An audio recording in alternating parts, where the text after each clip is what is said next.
John woke up suddenly one Sunday morning. He sat upright on his bed, breathing heavily. For a few seconds, he stared around the room, trying to remember where he was. Then, the dream came back. John had seen Pastor Nelson lying lifeless inside a coffin while a few church members stood around the grave wailing. But there was something else. On another side of the graveyard stood a woman carrying a baby. Beside her was an old man. They were not crying, they were rejoicing. John could not understand what it meant. He had already learned to keep his strange visions to himself. His mother had warned him many times not to say things that frightened her. But this dream felt different. As his mother prepared for church, John kept watching her. He wanted to tell her. Then he changed his mind. But the dream would not leave his mind. Why they got dressed? He said nothing. Why they ate breakfast? He remained unusually quiet. Even as they walked towards the church, John kept thinking about what he had seen. Finally, just before they reached the church, he could no longer keep it to himself. "Mom," his mother looked at him. "What is it, my dear?" "I had another dream." She stopped working. For a moment, John expected her to become angry. Instead, she looked at him seriously. "What did you dream about?" John told her everything. When he finished, she remained silent. John looked at her. "Mommy?" She swallowed hard. "Come, let's go." Something about her expression had changed. She was troubled. As soon as they arrived at the church, she decided not to wait. She knew the senior pastor was already around, so she went straight to him and explained the dream. She told him about the thorns John had seen on Pastor Nelson's head before his strange illness. Then she told him about the new dream. The senior pastor listened carefully. When she finished, he became serious. He did not laugh. He did not dismiss John. Instead, he prayed for both of them. He asked God to protect John, protect his mother, and have mercy on Pastor Nelson. Then he dismissed them. When it was time for the sermon, the senior pastor stood before the congregation. Before beginning his message, he made an unusual request. "Everyone, please rise." The congregation stood. He looked across the church. "We are going to pray for Pastor Nelson." The church became quiet. They remembered the day Nelson had suddenly broken down in the middle of his sermon. Then, the senior pastor gave them 3 specific prayer points. They prayed that God would show Nelson mercy. They prayed that God would restore his mind and his life, and that every attack of untimely death against him would be cancelled. The congregation began to pray, "Lord, have mercy on Pastor Nelson. Restore him. Deliver him from whatever is troubling him." John stood beside his mother with his eyes closed. He prayed harder than anyone knew. "God, please help Pastor Nelson." When the prayer finally ended, John felt a little better. His mother did too. The dream was still frightening, but at least they had taken it to the church and prayed about it. Meanwhile, far away from the church, Nelson's mother was fighting her own battle. She was exhausted. She had spent weeks searching for anyone who could help her son, but nothing had changed. Eventually, she decided to follow the prophet's advice. If there was nothing else she could do, she would pray for mercy. Every night, she prayed for her son. Sometimes, she woke up around midnight and began crying. She opened her Bible. She prayed over Nelson. She pleaded with God to have mercy on him. She pleaded the blood of Jesus over him. Then, she would return to bed, hoping that the next morning would bring a change. But Nelson remained locked inside the room. His condition had not improved. Sometimes he laughed. Sometimes he talked to himself. Sometimes he stood in the middle of the room, preaching to the walls as though a large congregation was sitting before him. His mother watched helplessly through the doorway. One day, she returned to the prophet who had revealed the truth about joy. I cannot just sit and watch my son like this. Please help me, she said. The prophet understood. After discussing the situation, they decided to search for Joy's village. Perhaps they could find Joy's father and apologize for what Nelson had done to his daughter. They began searching. They traveled from one village to another. They asked questions. They described Joy's family. They described her father. But everywhere they went, people shook their heads. Nobody seemed to know who they were talking about. The search continued for days. Still, they found nothing. Eventually, they had no choice but to return home. Nelson's mother was disappointed, but she refused to give up. When she arrived home, she went straight to the room where her son was being kept. She opened the door. Then she froze. The room was empty. Nelson was gone. Nelson! She ran inside.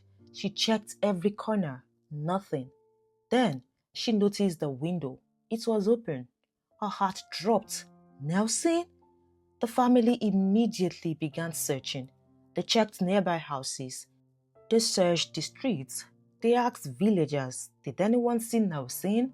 Has he passed through here? But nobody knew where he had gone. Nelson had escaped. By then, he had already begun wandering from one village to another. The man who had once stood confidently behind the church pulpit was now homeless. He slept wherever he could. Sometimes he slept under trees. Sometimes he stayed around marketplaces and began preaching to anyone who would listen. People who saw him did not know his story. They only saw a disheveled man talking loudly about God. Some laughed at him, others mocked him. Look at a crazy pastor. Pastor, preach for us. Where is your church? Nelson did not care. He would simply continue preaching. Back at the church, people continued praying for him. At first, they prayed regularly. Months passed. The prayers became less frequent. Eventually, most people moved on. But John did not. He had not forgotten Pastor Nelson. Whenever he prayed, he remembered him. Sometimes, he would kneel beside his bed and quietly say, God, please heal Pastor Nelson. He did not understand what had happened to the pastor, but he still believed that God could heal him. And so, while everyone else slowly moved on with their lives, John continued praying for the man whose suffering he had seen before anyone else did. Then Christmas approached. A few months had passed since Nelson disappeared. John and his mother traveled to their village to spend the Christmas season with their family. The village was lively. Children played in the streets. Families gathered together, and the smell of food filled the air as people prepared for the celebration. One afternoon, John was playing with some children when they suddenly started laughing. A madman was approaching. The children ran towards him, singing and making jokes. Surprisingly, the man joined them. He clapped, he laughed, he sang along with them. Then, without warning, he began preaching. Children, you must have good character. You must obey your parents. You must love God. You must always do what is right. The children burst into louder laughter, but John did not laugh. He stared at the man. There was something familiar about him. John looked more closely. His eyes widened. He knew that face. It was Pastor Nelson. John's heart began beating faster. He looked at Nelson's head. The thorns were there again. By this time, they looked worse. They seemed to have grown deeper. They were no longer only wrapped around his head. They appeared to spread down into his body. John became frightened. He turned and ran home.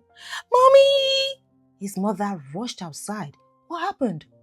"Mommy, come and see." She followed him. When she looked towards the man standing among the children, she froze. She recognized him too. It was Nelson. John pointed. "Mommy, look." His mother looked at him. "What?" "There's an old man behind him," John said. His mother stared at the space behind Nelson. She saw no one. John pointed again. "Mommy, look. There's a woman too." His mother still saw nothing. "And there is a baby behind him." Fear immediately filled her heart. She grabbed John's hand. "Come inside." She pulled him into the house before anyone around them would start wondering what was wrong.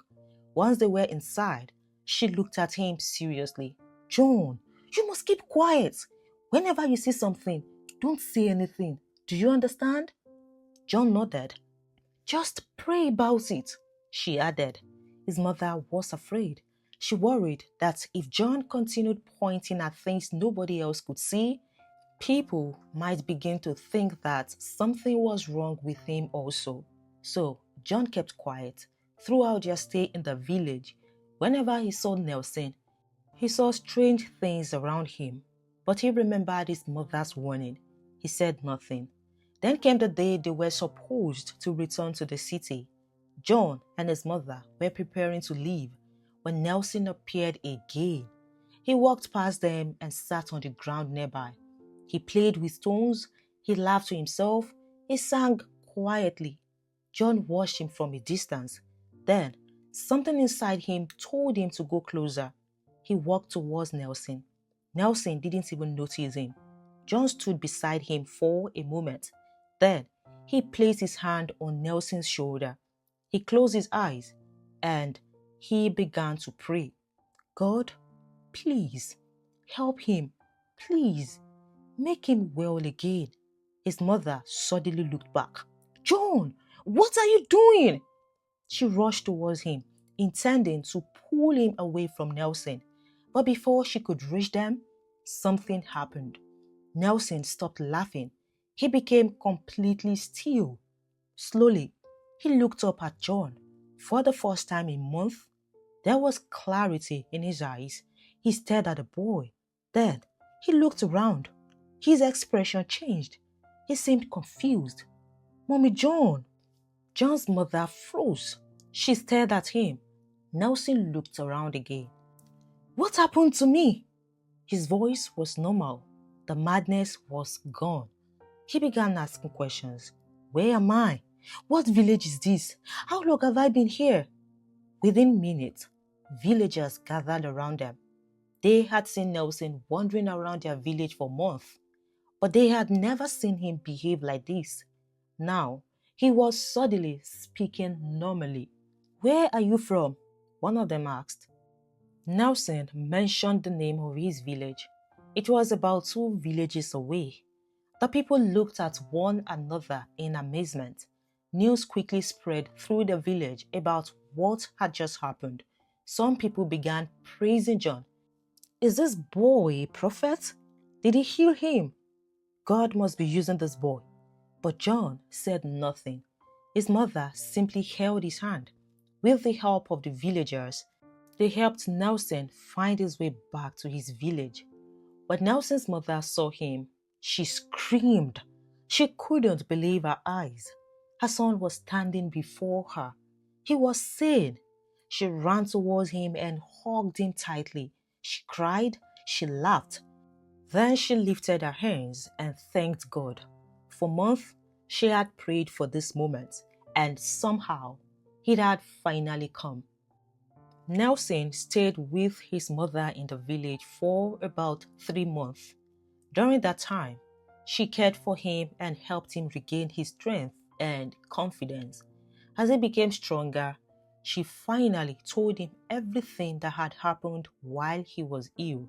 She told him about Joy and the revelation.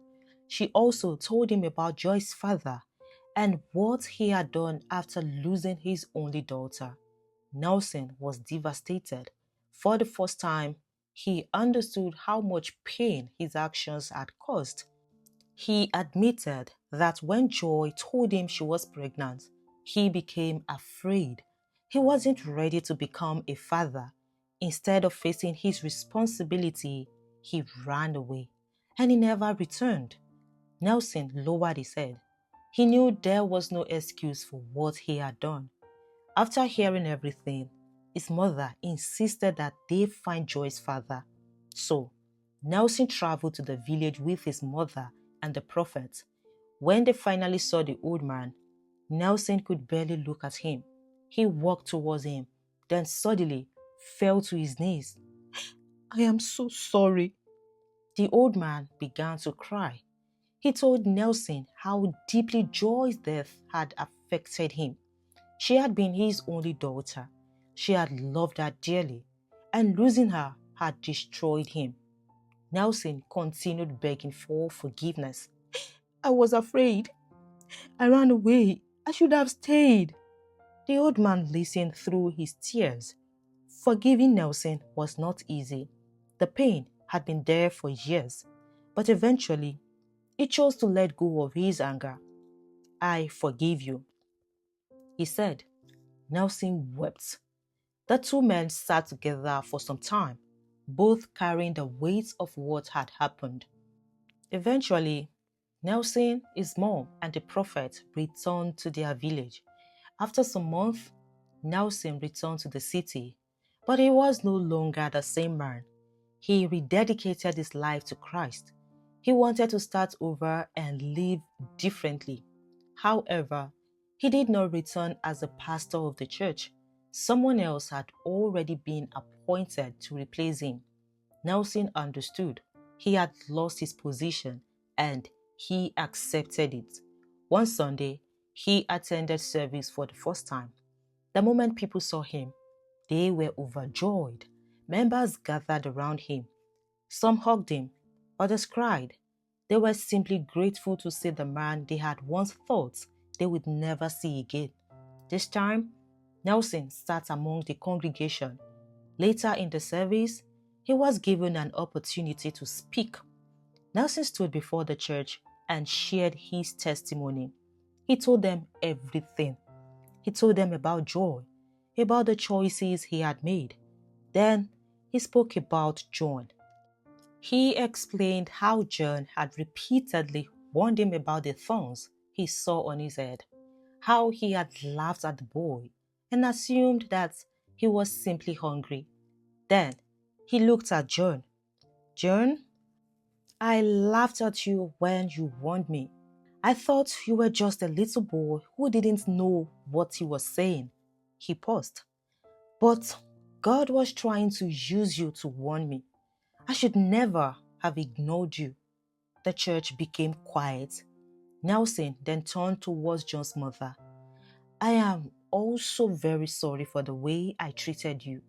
John's mother wiped her tears.